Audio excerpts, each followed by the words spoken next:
Hello, guys. My name is Arise Michael Godfrey, and I'm your friend.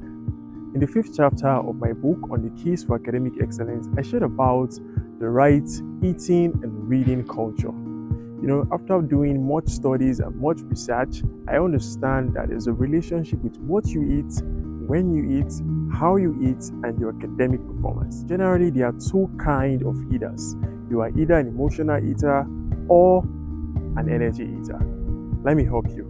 An energy eater will not only eat for satisfaction, but will also eat for fun, to water down an excitement or maybe for a displeasure. Anyways, I just described myself to you. How about the emotional eater? The emotional eater would normally eat according to their feelings, right? So when they are happy, they'll eat a little. When they are bored, they might starve.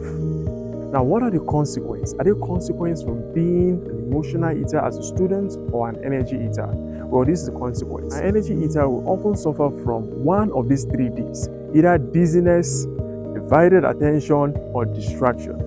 Why the emotional eater will often lack one of these: strength, stability, and stamina. So, what's the best balance to have? What's the best place to stay?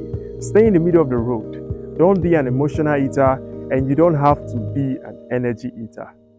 Choose the middle. Stay right in the middle. Why do you have to? Because there's a relationship between what you eat, when you eat, how you eat, and your academic performance. Thank you. Until next time, my name is Rise, and I'm your friend.